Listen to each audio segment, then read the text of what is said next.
Hello, everybody. Can you all hear me? Just put a thumbs up. Great. Okay. All right. Let me actually put this on. There we go. Okay. A lot of thumbs up. Good. Well, thank you for being here. This is wonderful. I'm glad to see you. I see some familiar faces and some that folks I don't know. And so that's a wonderful combination. Um, I am Sam Osherson, and I wanted to talk to you about Rome, Carthage, and I'm just going to close the door because there's a little bit of feedback here. So hold on.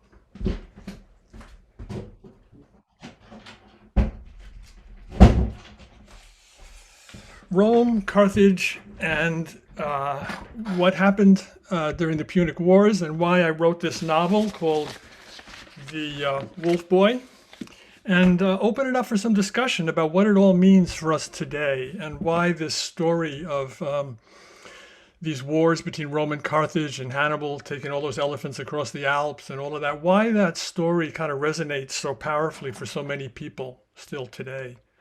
So I thought I might begin by telling you a little bit about what happened back then.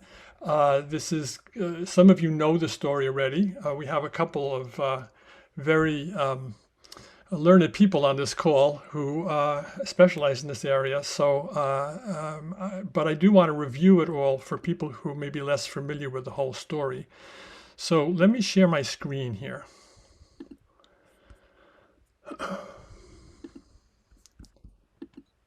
Here is a map, and it's a map that is actually in the book as well. And I think it'll kind of orient us. Carthage, as you may know, was located on the coast of North Africa. It's currently a suburb of Tunis. Um, and of course, Rome is over here across the Mediterranean Sea. You can imagine that there was a lot of competition between these two cities because they were so closely connected. Carthage now is just a suburb. Very little remains of the Carthaginian Carthage because it was destroyed by the Romans. And I have to give a shout out to Joe Green, who's on this call, who has done some wonderful archaeological work in Carthage. And if you're interested, you can find some of his stuff on YouTube. So Carthage is here, Rome is here. They fought a series of three wars, now called the Punic Wars. This all happened before Christ, before Cleopatra, before Julius Caesar. The first Punic War was around 246 BC or so, in which Carthage and Rome were really fighting over who controls Sicily. And Hannibal's father, Hamilcar, was a leading general in the war. Carthage lost that war, or at least sued for peace to end that war, while Hamilcar really opposed that and was fighting on Sicily. Some of the blame landed on Hannibal's father. The elites in Carthage wanted to put the blame for the loss on Hamilcar. Hamilcar, who was quite an interesting story in his own right, Hamilcar went to Iberia, where Carthage had a beginning of an empire. And he wanted to restore Carthage's fortune by expanding Carthage's empire in Iberia, because under the terms of the peace treaty with Rome, Carthage paid them a lot of money, and they had to destroy a large part of their navy. Carthage was a seagoing culture, and their navy was very formidable. But the Romans were adaptable, and they learned how to fight at sea. And as a result of that first war and the peace treaty, Carthage had to really burn a large part of its navy. So Hamilcar went to Iberia to expand their empire. There was a city there called New Carthage, which gives you some idea about what Hamilcar was up to in Iberia. And he did expand their empire into large parts of what is now Spain. Hamilcar died during a military action against rebellious tribes in Iberia. And he took with him to Iberia Hannibal as a young boy. And Hannibal grew up. It's always struck me as so interesting. Hannibal, according to my calculations, Hannibal spent a lot more time out of Carthage than he ever spent in it. And Hannibal grew up basically with an oath that he had sworn to his father. There's a famous story, maybe apocryphal, maybe not, in which Hamilcar made Hannibal swear eternal enmity to Rome. And one of the interesting sub-themes of the Hannibal story is the whole father-son relationship and the son's attempt to really redeem his father and to defeat Rome. So after Hamilcar died during this military action, he drowned in a river. Hannibal eventually became commander of the army. He was quite young. Things heated up with Rome because Carthage was rebuilding. Saguntum, this city here, formed an alliance with Rome, which Hannibal would have none of. He besieged Saguntum and burnt it to the ground, which led Rome to demand that Carthage surrender Hannibal to them because Rome obviously saw a looming threat, and they had a treaty with Saguntum. They didn't come to the aid of the city, and Hannibal burnt it down. So Rome sent a mission to Carthage demanding that they surrender Hannibal to them or there'd be another war. There's another famous story in which the Roman ambassadors sat in the Carthaginian Senate, or stood, and said, in this hand is peace, in this hand is war. Which would you have? And the Carthaginians acclaimed, war, war. They wanted to win back what they had lost. There was a strategic problem here, which is that Carthage no longer had a navy, and Hannibal knew that he didn't want to get into a long war of attrition with Rome. He wanted a quick victory. And I have an image, which may or may not be true, of Hannibal and his father sitting in front of the fireplace in their estate in New Carthage, plotting strategic decisions about what will happen when there's another war with Rome. And one of the thoughts I've had is that, and I suspect it's true, they decided that an overland route, bringing an army over the Alps and across Gaul, would have so many advantages because nobody thought it could happen. The Romans wouldn't expect it because everything had been fought on the sea and in Sardinia and Sicily. And it might be a lightning first strike and hopefully bring a quick end to the war. So that's what Hannibal did, and that's the famous story of Hannibal across the Alps. He took this army across the Pyrenees, which is also no small trick, and then across Gaul, and then across the Alps, down into Italy. This was in 218 BC. It was an arduous adventure. He lost a lot of his elephants, and a lot of the men too. And he came down out of the Alps near what is now modern Turin, and he besieged Turini, and took it and spent the winter there, and then just quickly launched a quick strike into Italy. Now, the Romans, I suspect, it looks as if they really didn't know what was going on. They actually sent an army over here looking for Hannibal once he kind of left Iberia. They knew he had left Iberia, but they didn't know where he was. And they sent an army here, which he then avoided because he wanted the element of surprise, so he didn't fight. He went around them, crossed the Rhone River down into Italy. The Battle of the Trebia was the first battle that happened, and he destroyed a Roman army there. The Romans, who might have thought that this was a kind of uprising of the Gauls, because one of the things Hannibal was hoping for was an alliance with the Gauls, who feared Rome's increasing aggression and empire. And he got it. He won a victory at the Trebia. The Transalpine Gauls here flocked to his army. The Romans realized there was trouble. They sent another army really quickly up the peninsula. Hannibal kind of moved very fast, and he ambushed this army at the Battle of Lake Trasimene, which there's a phrase in Italy, the lake of blood, or red blood, because so many Romans died there. He killed the consul who was commanding the army. And at that point, and he just continued down into Italy. The Romans sent out several armies here to kind of block him and all that. What he did then was he just went on a rampage of destroying estates and the agricultural. This is what they did in those days. They just tried to destroy the agriculture, and he burnt large parts of Samnium and other provinces to the ground. The Romans tried to kind of avoid battle, thinking that he could never last in Italy for another year. They figured they'd wear him down.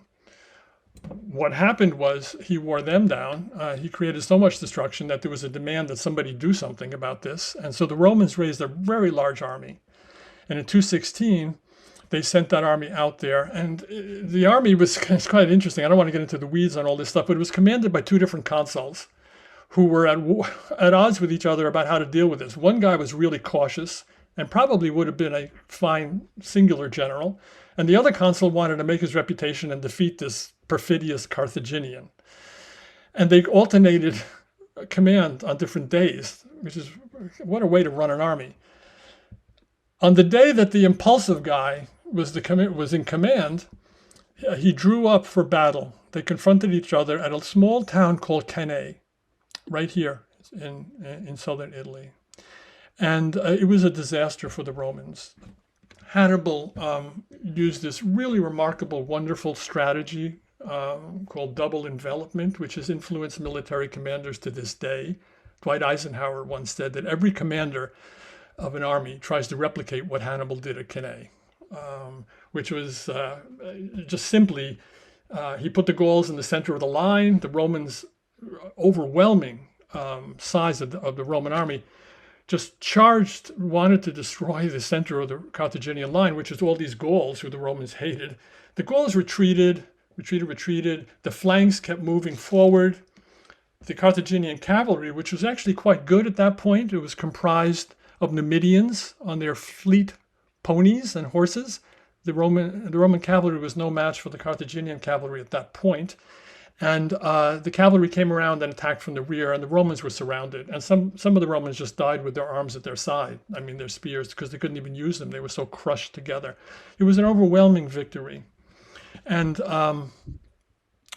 just very briefly, at that point, Hannibal's cavalry commander said, if we march on Rome right now, you will have dinner in the Senate, because they're done. And Hannibal was very cautious and said, no, we're going to break the Roman Federation. And he did not march on Rome, to the dismay of his cavalry commander, who actually occupies a role in the Wolf Boy. And he didn't break the Roman Federation. Capua, a large town over here, right here, called the Second Rome, came over to Hannibal.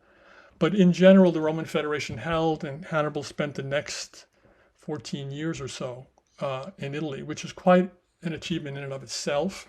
Just being able to keep an army together and coherent for 14 years in enemy territory in those days. But he was never able to achieve the dominance that he had at that moment.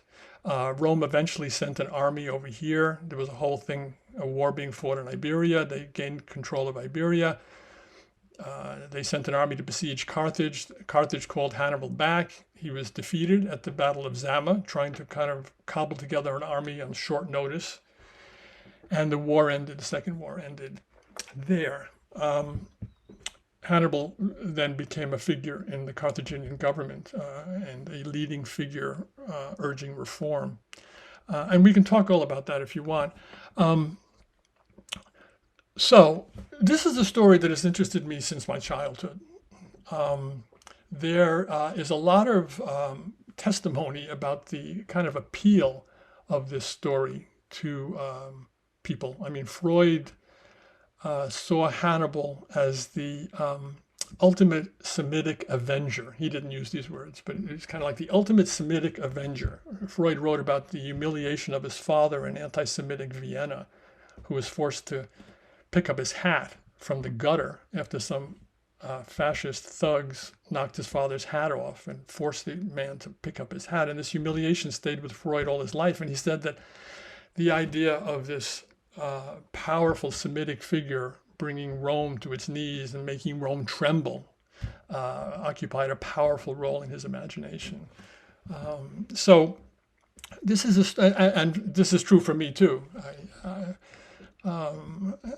We can talk more about the personal implications of all this, but I remember as an adolescent wandering around the library in Bronxville, New York, looking for books about this guy who took elephants across the Alps, and then found out that the story was much more interesting than just Alps and elephants. So in The Wolf Boy, what I tried to do was to render something about this story, but from a particular perspective. There are two alternating points of view in The Wolf Boy. It's told first from the perspective of an orphaned boy who is living on the edge of the Carthaginian army camp before the beginning of this war. He doesn't know who his father was because his mother was what they called camp follower, which is women who lived by their wits and their charms and serviced the men. And his mother died when he was young from one of the illnesses that swept through the camp. He doesn't believe it. He thinks she's alive in the first part of this novel. He is basically looking for her. He's sure she's coming back for him. And so the boy is named Nahantam, and he's one point of view throughout the story. The second point of view is, of course, Hannibal himself, this young, untested general who is embarking on a war that he doesn't know what will happen, and all of the fate of his city is really resting on him. In the novel, he has a wife and a young son who he has sent back to Carthage as this war is about to begin because it would be too dangerous in Iberia. That's a creation of mine, although the historical record does mention an Iberian princess in relation to Hannibal. But my point is that Hannibal had recently become a father and sent his young child and wife back to Carthage. The story follows everything all the way along here. I think what I'll do is, if you will, I'll read a quick section or two from the novel and tell you a little bit about it in that context. So Hannibal has just sent his wife and infant back to Carthage. War looms, and Nahantam is a part of this wolf pack of these feral boys, basically, who steal from the army and just basically survive as best they can. And one day, they're out stealing whatever they can find to eat, and they come across this really magnificent tent on a rise in the midst of the sprawling army camp that just goes all over. And there's all this activity in the camp. People are arriving, fighters are arriving from all over. Nobody knows what's going on. None of the kids know what's going on, but they do know that there's a large buffet of food that's just been arrayed in the glade in front of this flowing, billowing tent. And they try to steal food from it, and of course, lo and behold, the guards catch them. One of the other kids, quicker than Nahantam, gets away, but Nahantam is caught in the grip of one of the burly guards. So here, I'll just pick up this scene. The guard's belly and leather chest armor avalanched into Nahantam. The curved killing knife glinted in the man's hand. Nahantam tried to pull away, but the guard's grip might as well have been the jaws of a lion. The guard twisted the boy's arm deep into his back. He kicked out frantically, blinded by the shaft of pain climbing up his shoulder. The sharp smell of sweat and roast meat attacked him. From all around, Nahantam heard shouts. "He's mine!" "No, mine. He'll make a good slave boy." A sharp hand dug into his elbow.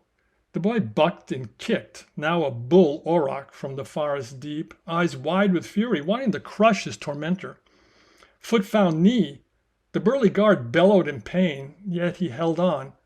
One foot anchored in the gravelly soil, the wolf boy twisted and pulled for his life toward the far trail at the edge of the clearing, narrow and so dark it could have been the entrance to the underworld. His elbow and shoulder were on fire. "May death curse you," he spit at the guard with the lion's grip. "What is going on out here?" A commanding voice, yet not loud.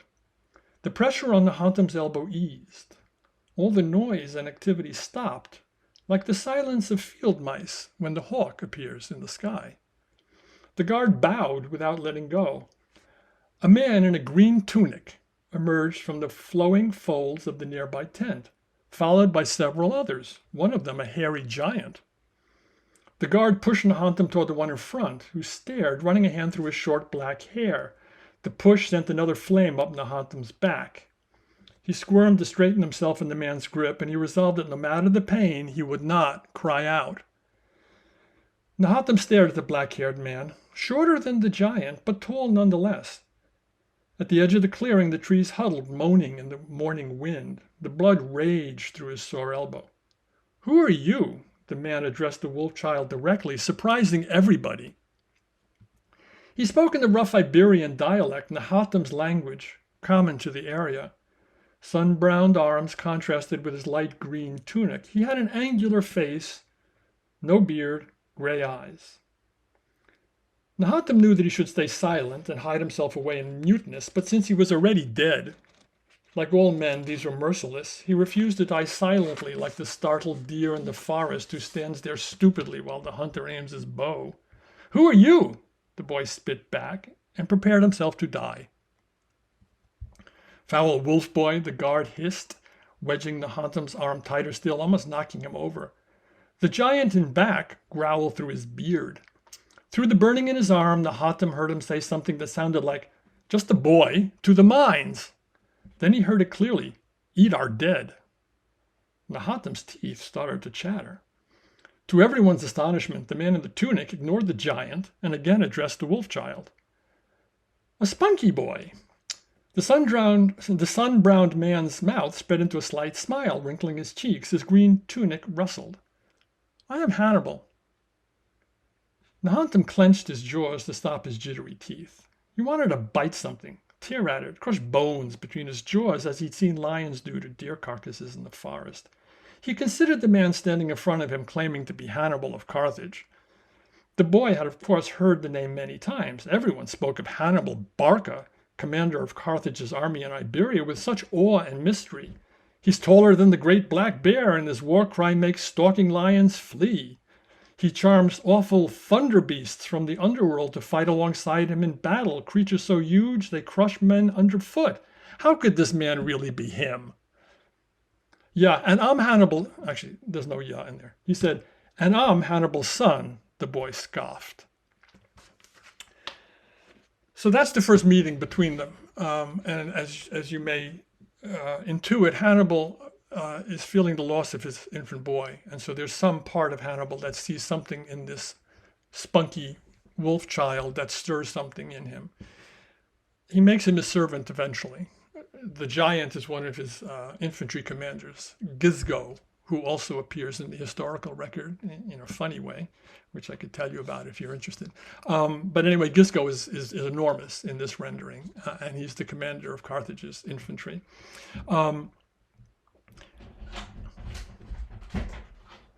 Stop the screen sharing now and everybody back. Ah, yes. Hey, thank you, folks. Stop the screen sharing. As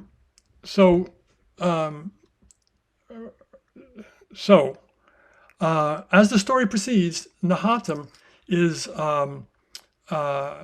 becomes his servant, and it's a very tumultuous and scary relationship for Nahatam to learn to kind of be a servant. He mistrusts Hannibal enormously, and part of the novel is about how this relationship develops between these two folks, between Hannibal and Nahatam.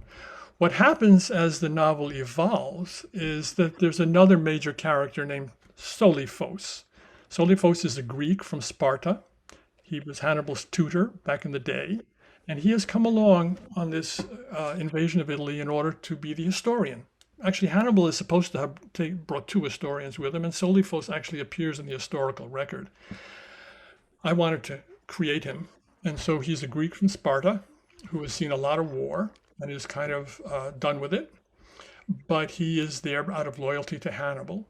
The march through the Alps is rigorous and terrible and almost kills Soliphos just by its rigor. Hannibal sees that Soliphos is flagging, and in a moment of guilt for having brought this aged man who he kind of loves, his early tutor, he gives Nahatam to Soliphos to be his servant.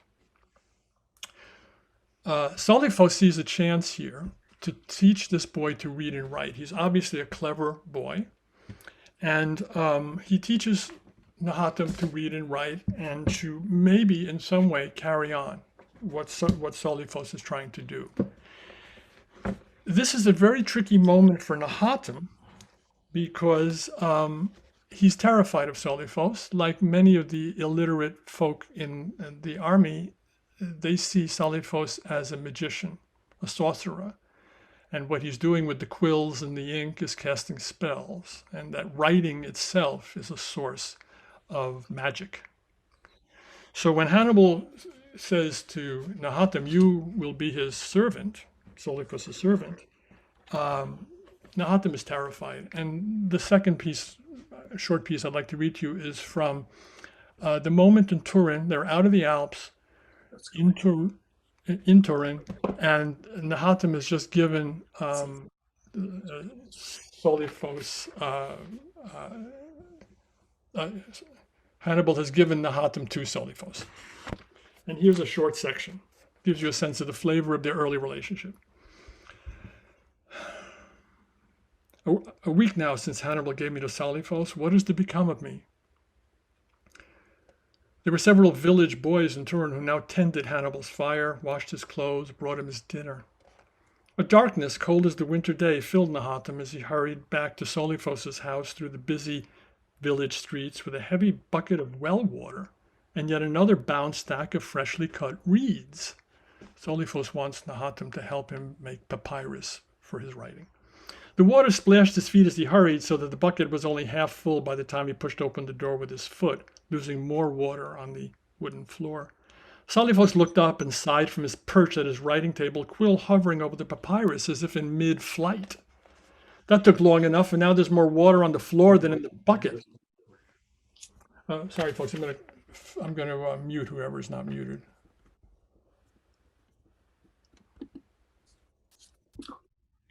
There we go. That took long enough, and now there's more water on the floor than in the bucket. Those pitch black fingers, hair flying in all directions, as if trying to escape from his head. Soliphos stood up slowly, hand on his back. He turned to the long table across the room and stooped over to pick up the wooden tray on it. It wobbled. Water spilled over the edge. Hurry, take one end. The boy jumped at the urgency in the man's voice and took the whole awkward tray from him. Damn, my hand's useless. Soliphos rubbed his hand, and the boy thought of vultures fighting, their twisted hard bodies, claw-like talons. This winter stiffness is the worst it's been, the cursible dampness here, endless cold. He talked about a wise Greek doctor, the boy lost the name, and the four humors of the body. Vapors, the boy responded, a hex. He put the heavy wooden pan down on the table, rubbed his own hands. The constant wet imbalances our humors, makes the body stiff, Soliphos said. A Roman curse, Nahatam replied. He took the wooden bucket with the swamp water he had just bought and poured it into the pan. Soliphos looked at him, eyebrows raised. A Roman curse? They've hexed us. He drew his breath in to steady his heart against the sorrowful darkness inside him. His mother, Hannibal, his master, giving him away. Everyone's talking about it. I'm going to find the entrance to the underworld and take the curse off Hannibal. He spoke slowly, carefully, the intensity of his speech mirroring the depth of his hope. Maybe too, Soliphos, that'll make your hands young again, no longer vulture talons, he thought. Soliphos looked at him, eyes deep with sympathy and concern. Oh, poor young man, you're caught in a web of superstitions. There are no hexes, no curses. That's not true, Nahatam yelled. The old man had his own hexes and charms that he made with his infernal quills. How could he lie like that? Soliphos stared at Nahatam and suddenly regretted his insolence. If the old man threw him out of his service, where, he wondered, suddenly frantic, would he go then? When Soliphos finally spoke, though, his tone was still warm and comforting. He pointed to the wooden pans now refilled, as if that's what they'd been talking about all along. Good, Nahatam, you're learning.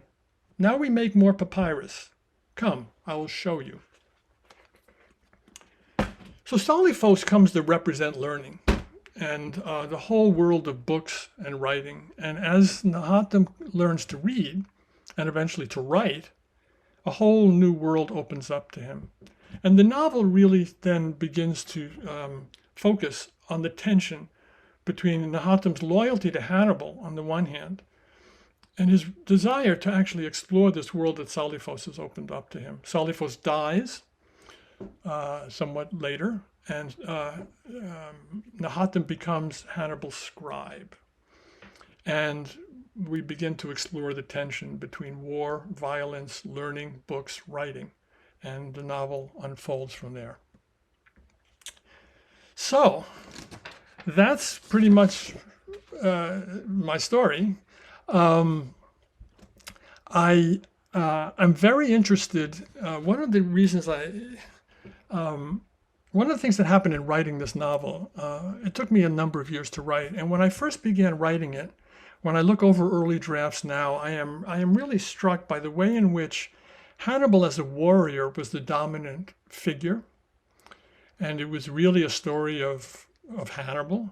What emerged over the years as I began to reflect more on what this all means really was Nahatam's growth as a man and his desire to find a world beyond that of really what became endless war, because that's what happened. I mean, Hannibal was caught in a war of attrition, and it took forever, and it went on and on. And I was really interested in this tension between learning and war and violence. And I was struck just the other day reading in the New York Times, the writer Ruth Whitman had a piece on teaching boys about being human. And she pointed out how much teen and younger literature provides a limited picture of the emotional dilemmas of life. So many of them are, quote, essentially a story with two men or male identifying non-human creatures pitted against each other in some form of combat, which inevitably ends with one crowned a hero and the other brutally defeated. This narrative world contains almost zero emotional complexity, no interiority, no negotiating or nurturing or friendship dilemmas or internal conflict. None of the mess of being a real human in constant relationship with other humans. And I realized when I read her piece that that's really what I was trying to explore from one perspective, which is the emotional complexity of being a son and a father and a man, and how that plays out, well, in this context, in the ancient world. But it is just that emotional complexity that I was trying to get at. So, let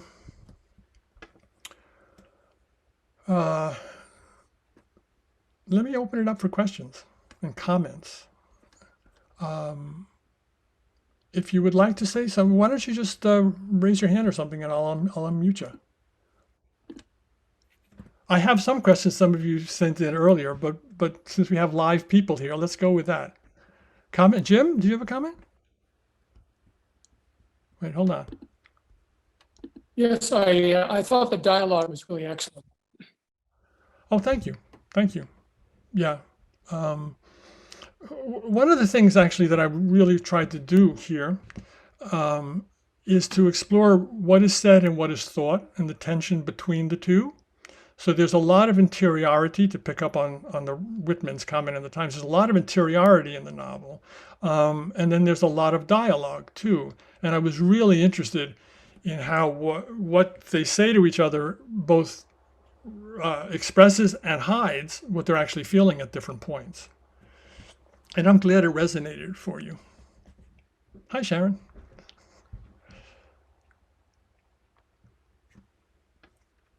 Yes, I see you, Bobby. Hang on.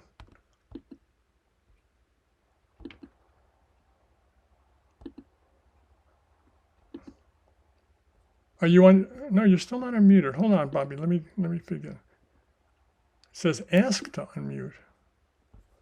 Hold on. There's got to be another way to do this.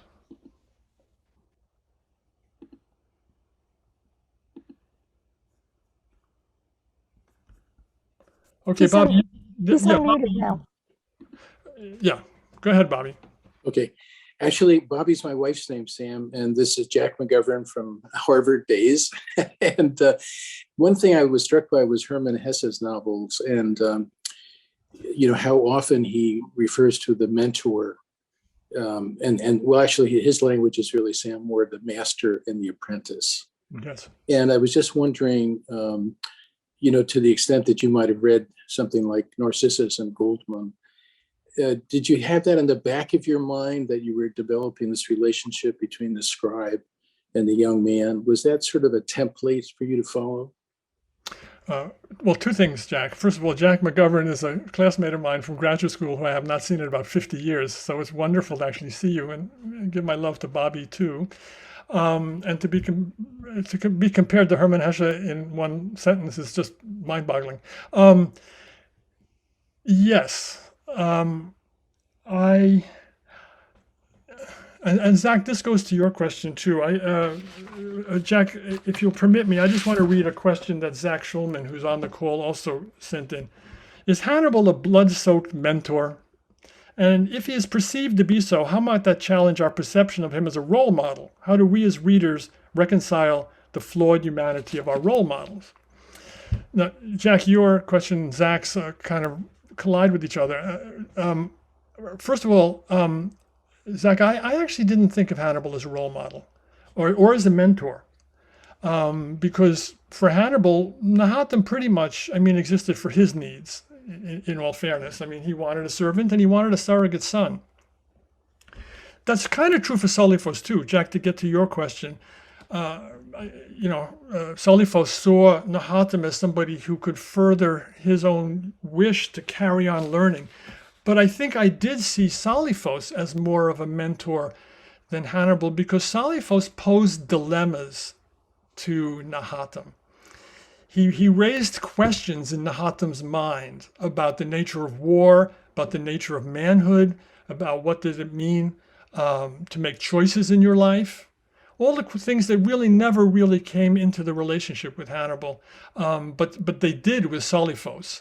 And to that extent, I saw him as more of a mentor for Nahatam, and maybe Hesse would nod in agreement. I don't know. Yeah, I think so, because he actually became a master of the word. He was an apprentice and he became a master. And that's to the point that our teacher, Eric Erickson, used to make about generativity, that you reach a certain age in the psychosocial stages of development, and you really are concerned about the upcoming generation. So I think you tapped into both your experience with Erickson and also your reading perhaps of Hermann Hesse. Yes. And I think that the issue of generativity and how, for somebody who was caught up in a war and who owed his life to Hannibal, basically, in the first part of the novel, you see that basically Hannibal has brought this boy to life. When Nahatam realizes that his mother is dead, which he finally does realize, he just moves emotionally close to Hannibal, who in a sense seems to provide some protection against death itself. The sheer power of Hannibal's army and the strength of the man consoles Nahatam when he realizes that he has lost his mother. But then what happens as he grows and learns more about the world, he's really caught between this loyalty to this man he loves and this wish to be more generative, to use that word, Jack. And the latter part of the novel is really about how he tries to find his way in the world in a more generative way, through a relationship with a woman, actually, and through some choices that he makes. Thanks, Jack. Oh, sure. Comments? Other questions? So I have, okay, well, while you're thinking of your questions, if you have any, I wanted to put up, I believe if I was still teaching history or English, I taught English for part of a year back in the day, that I would use this as a way of kind of trying to raise questions for adolescent boys and young adult boys and girls about literature and identity. So I'm going to hit share screen again, and I promise I won't kind of keep you hostage to share screen, but I just want to put this up very briefly. Let's see. Tell me if it comes up. No, that's not it, right? Hold on. Can you see these discussion questions? Yes, yeah, I can. So, here are some discussion questions which I would love to have the opportunity to talk to people with. After Carthage's defeat in the First War, Hannibal raised him to swear enmity to Rome. This task consumed Hannibal's life. What might this tell us about the father-son relationship? What, if anything? In ancient times, an orphan boy caught stealing would have been killed without much thought. Why do you think Hannibal did not have Nahatam summarily killed? What does it tell us about what was going on in this general's mind as he was about to begin a war? Nahatam mistrusted Hannibal at first and was determined to run away. What led him to stay and not flee when he had the chance? He did have a chance to run away. Then the question about solifos and reading and writing and what that comes to mean to Nahatam. I'm going to skip question 5 because it gives the story, part of the story away. How about 8? Is the Wolf Boy a boy's book? Nahatam struggles with the tension between violence and generativity, life and death. He wonders if there is more to life than the pursuit of war and dominance. How might a female identified reader relate to these issues? So these are all kinds of questions that I would love to have the chance to hear teens talk about after they've read the book. What do you think?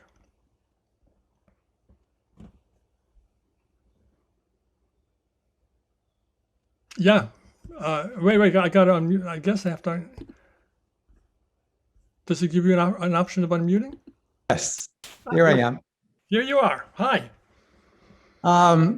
Your last comment, I think, with respect to your last question, that a woman might not have the same dilemma emotionally, intellectually, if I understood you correctly.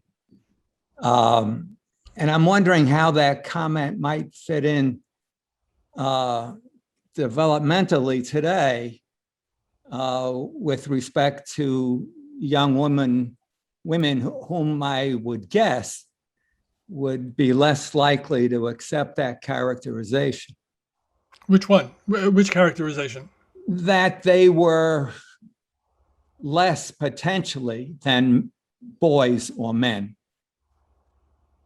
Not the same as, not the equivalent of boys and men. What do you think, folks? I mean, your comment leaves me thinking actually that in today's culture, do women identify with dominance and with certain kinds of violence or not? What are some of the dilemmas that they experience around dominance and aggression and all? And would they identify with a kind of warrior hero? Yes, Jack. Yeah, I Maybe recently you heard. can, Jack, then Jim, was that you? I started a question, but then I heard another voice. So Oh no, Yeah, we need answers right now. okay, so recently heard a feminist talk about the evolution of femininity, of the feminist movement. I'm sorry, and she said initially, in the early stages of feminism, women who tried to crack the glass ceiling, so to speak, dressed as male bosses. They identified with males. They wore suits and ties, and they tried to adopt the same mannerisms. But as the feminist movement evolved, they realized that there's no sense in engaging in so-called canceling femininity, by washing away your feminine identity. So I think now the feminists have the idea that we as women, not necessarily as imitators of males, we as women, can become leadership figures. And indeed, as Sam, from a Jewish family, the Jewish mother has not typically been described as shy, retiring, highly submissive, to the males in the family. Now, you could contradict me if you wish, based on your autobiographical experience. It's okay. No, I appreciate your point of view. Zeph has just put in the chat. I think girls definitely identify with warrior characters as well, though. Jim, did you have a comment? well, I think that you could it's a good question to begin with. I think you could just take the major turning points in the relationship and I'd like to imagine a setting that is not on the battlefield, that is not involving invasion.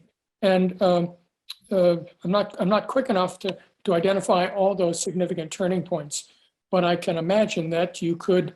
The short answer is yes. You can find an equivalency. It just isn't going to be in this very setting. That's it. Mhm. So it's intriguing. It set my mind thinking about what that will be, what that Yes, could be. yes. Julie, you're gonna have to unmute yourself. No, I did. You know, the funny thing is when you were talking was that part of me felt like in some ways that girls might have an easier time identifying as warriors if you took out blood. And I mean, if you took out the sheer aggression, it seems to me in some ways boys might have a harder time Mhm. identifying with this story than girls in some way. Because, what's your hunch? Because because there's something the association of warrior with war, with aggression, with hostility.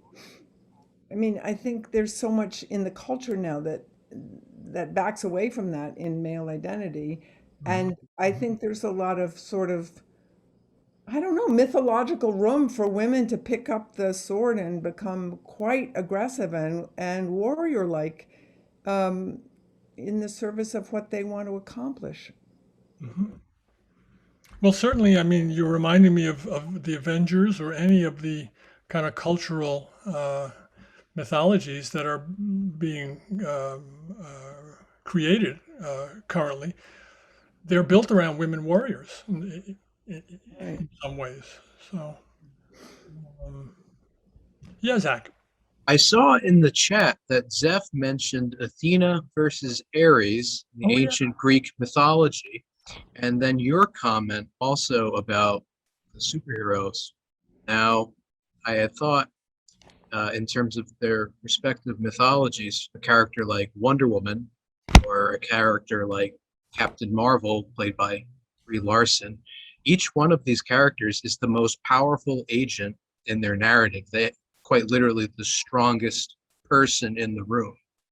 They've gone on interviews and exploring the metaphysics of their abilities, and they actually have more power than anyone else. So these characters are the embodiment of the ability to change the world in perhaps a way that maybe 80 years ago would have been written as a male narrative. Yeah, no, Now, yeah. this is the predominant, this is moving in that sort of direction. These characters are only going to increase in their prevalence as they become so popular. They're reaching out to an audience that may have once been considered to been a niche, but is now quite recognizably a much larger segment of the population. Mm-hmm. Mm-hmm. And I was thinking, oh, go ahead. I was just thinking in terms of relating it with the Wolf Boy. I think a lot of readers, male or female or otherwise identifying agents, would view this story of how these characters make the decisions outside of the battlefield. That I believe this is what Jim was talking about when he said there was a conversation about that this wasn't development in the plot that happens on a battlefield in the heat of the moment. This is something that happens in the tents in a more social setting that we would recognize as a form of homestead. Yet rusty on the history, about maybe 2,000 years ago in tents on a great pilgrimage, a journey with an army. And characters thousands of years ago, be they male or female, having a form of emotional sensitivity where the narration is about whether or not these characters are motivated by something more than victory, but they actually have ulterior motives that could be read into deeply. I think that would engage quite a bit of different people Yes. rather Yeah. than just one audience. Mm-hmm. Mm-hmm. Mm-hmm. Uh, you can see a lot. There's a chat comment. You can see a lot more of this with new kids shows like the She-Ra reboot, which I'm not familiar with. That I believe Zeph's comment is a reference. There was the '80s cartoon He-Man, a very hyper masculine image that was being published during the time. I believe She-Ra is from that storytelling realm, and she has become a warrior character in and of her own right, occupying the same place in the mythology. I see. Yeah. Ah, Yeah. So it captures that kind of ongoing cultural mythology that's being created now, and to offer women a kind of a warrior model or a warrior image of one sort or another. Yeah, Jack. You know, the comment, I guess the text that was sent in about Athena versus Ares. Athena, of course, is the goddess of wisdom, and you know, I mean, she's related to Sophia, the notion of wisdom. But the more, and of course, Ares has been translated by the Romans as Mars, and we get the whole word martial music from Mars. Okay, so he's the god of war. The contrast should be between Mars and then the notion of the mythology surrounding Amazons.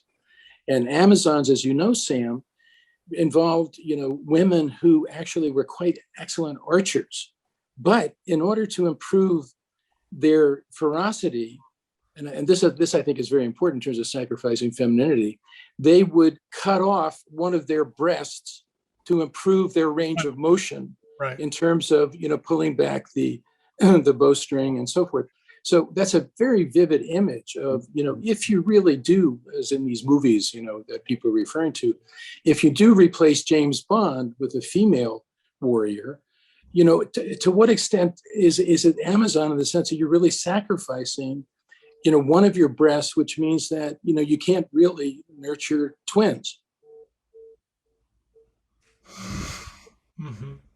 Well, or that you're sacrificing part of yourself in order to function as a warrior, in a sense. I mean, there's something almost metaphoric about the image of cutting off a breast in order to be able to pull the bow further. Well, someone has just written that that's a myth. I don't know what's true. I Oh, just thought, about the Amazon. Yeah. Well, right. Now the women are, yeah, right. Susan, do you want to share that comment for us from the chat? No. Okay. Susan's comment in the chat, you can see it as one of the principles of hippie confrontations back in the 1960s was to put the women up front. Now the women up front in some demonstrations are proactively violent.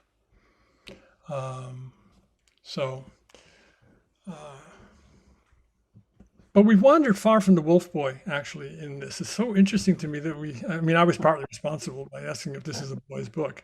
But is there anything else about the story and about Rome and Carthage that kind of you'd like to know about or that might be worth thinking about in this context? Is this a familiar story to many of you?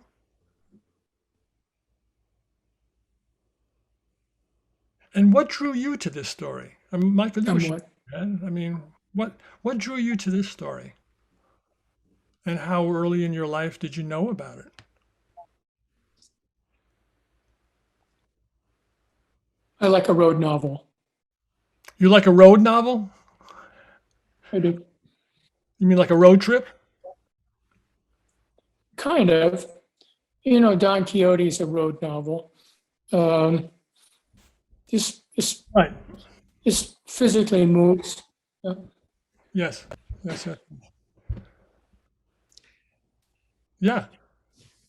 Well, the idea and sense of empire, which we're feeling deeply now,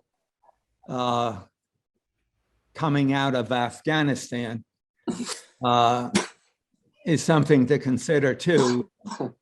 You know, going back to our sense of victory and domination beginning at the end of World War II. Hannibal knew defeat apparently pretty deeply. And his sense of empire, which was amazingly, I mean, it's hard for me to understand historically how those cultures develop somebody, I mean, more than one, he's representative of the culture, where empire was so dominant.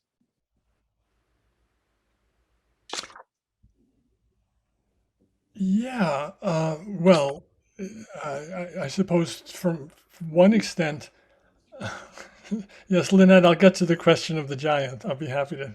Um, um, uh, I suppose history can be written basically as the story of empires coming and going. When Carthage, the story about, Carthage was destroyed by the Romans at the end of the Third Punic War, which is hardly a war. Carthage by that point was so weakened, and basically there was such rage at Carthage and terror of it, really, and Hannibal had induced so much. I mean, it was post-traumatic in some respects, although this was decades later, that Rome wanted to destroy Carthage, basically, and also they were expanding, and it looked like a fine place for the Roman population to expand to. So the Third Punic War ended in the complete and utter destruction of Carthage, except for some of the archaeological sites that the scholars like Joe are excavating.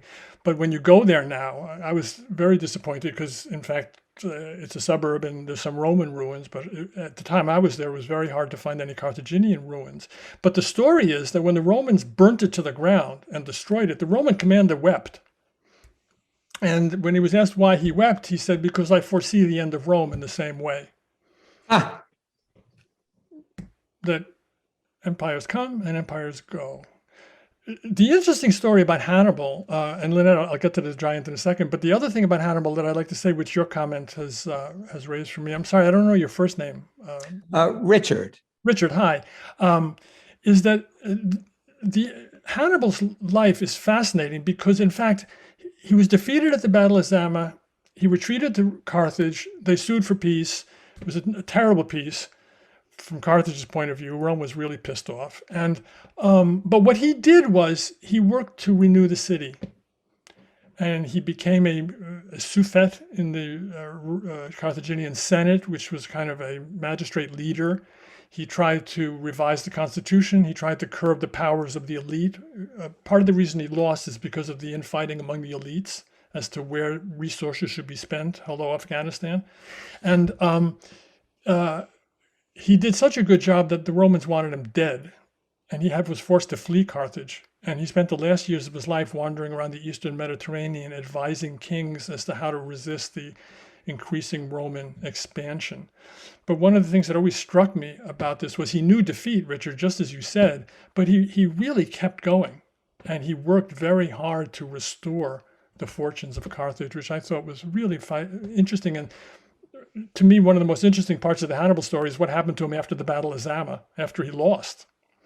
The giant story is that the only time, as far as I'm aware, those of you who know this as well might correct me, the only time the name Gisgo, who is, in my book, he's the commander of Carthage's infantry, the only time that the name Gisgo appears in the historical record is right before the Battle of Cannae, when the Roman army, which could have been anywhere from 50 to 100,000 people, there were so many people that in the novel, Nahatam thinks that the entire city of Rome has come to fight them, against an army that probably was half its size, Carthaginian army, half its size, composed of a lot of Gauls and other Italian allies. So they were lined up on this straight plain, a dry plain, sandy plain, with the Romans arrayed against them. And you can imagine what the Carthaginians were thinking at that point, because this army was quite massive. And Gisgo, so at one point in the historical record, this guy Gisgo, is supposed to have said to Hannibal, "My God, so many soldiers, so many Romans." And Hannibal is supposed to have turned to him and said, "Yes, but Gisgo, do you realize that in all those men, there is no one else named Gisgo?" I thought it was really savoir-faire, or whatever we want to call it, in the face of Tibet. So anyway, I thought it was so cool. So I made Gisgo the commander of the infantry. He's enormous. He's a hairy giant, and he's very loyal to Hannibal. Well, yes, Jack, a closing. You mentioned Afghanistan, of course, on everyone's mind. And of course, I think of fundamentalism in terms of Muslim ideology. And, I mentioned Mars, and of course, the Romans had their gods. So religion, as you know, Gott mit uns, for the Nazis, religion, as you know, is very closely connected to to marshal enterprises. So would you comment, to what extent in your novel do you acknowledge the role of religion in terms of inspiring this conflict? Well, it's there. In my version of Hannibal, he's not a particularly religious guy. He's savvy in relation to religion, and he uses it when he needs to in his own way. That's my rendering of him. But there are several religious fanatics in the story who are driving the war and who see it as the triumph of their own gods. But I mean, back in those days, on the other hand, from my limited knowledge of the ancient world, people were relatively tolerant of their own gods. I mean, of other people's gods. One of the things that's interesting is that when they cross Gaul and they're leaving behind their Iberian Empire, is for the religious fanatics, it's the question of whose gods have any power in these territories, and does my God have any power? I mean, the Jews, to pick up on your comment about the Jews, it was quite an interesting thing when the Jews created the Torah, which was really the seat of their religiosity. And in part, it could travel anywhere. The Ark of the Covenant, when you had to flee, you could take it with you. So in that sense, Yahweh was something that I think the Jews found a way to make portable. I think it was a more complicated relationship in ancient times about which I have very little knowledge. But I did have fun in the novel with the superstition of the religious fanatics as they were traveling through uncharted territories, and who were really pretty terrified about what the gods in these territories could and couldn't do. So it's a somewhat different, notion. And Jack, I do think, speaking as an amateur historian, that religiosity as a driving force in religion, I really do feel it has something to do with Constantine. Julie and I were talking about this morning. The Roman Emperor's Constantine hijacking of Christianity in order to serve the religious ends, or actually the empire ends of the Romans. When he realized that Christianity could be a way of social control of the population, and he converted and saw a sword in the sky put there by Christ and the Father of Christ, and now this God is going to drive our victory. I mean, this is a whole other conversation. That changed the role of religion, I think, in conflicts, and I wonder if before then it quite had the same power. So that's my 2 cents on that, and I'd love. Yeah, just a quick rejoinder. Joseph Campbell was one of my teachers, and as you know, he's an historian of mythology and religion. And so his point about going back to the Jewish peoples, this is before what you're talking about with Constantine in hoc signo, in this sign I shall conquer, is really the merging of Roman imperialism and kind of sort of cannibalizing, in a sense, Christianity, so that you make Christ into a war god. What Campbell would point out to us is that Yahweh, for a nomadic tribe like the Hebrews, was in fact a war god. And if you can't read the Old Testament as a saga of different battles and smitings and so forth, then perhaps you're looking at it with a blind eye. I mean, Campbell would say any nomadic tribe has a god. They create a god which helps them with their invasions and their conquering. Yes, no, point taken. I think that's, yes. Yes, Richard. I am really entranced by the development here of the conversation with respect to the influence of religion on war. The difference I see with Christianity, which also is shared by Islam, is that the religion and the God fosters, promotes, relies on as incentive the afterlife. None of even Judaic religion, even though I guess there's some sense of an afterlife, nothing like the expectation. You can really hold on to, I'm afraid. Yeah, right. So Christianity and Islam have bastardized war in my mind because of the projection of the afterlife, which no other religion that I'm aware of anyway, can do. Well, of course, we're only talking about certain forms of Christianity and Islam. There are many, many different forms and many different kinds of believers. But I take your point, and it's an interesting one, Richard, about the use of religion in martial conquest, as opposed to marital conquest.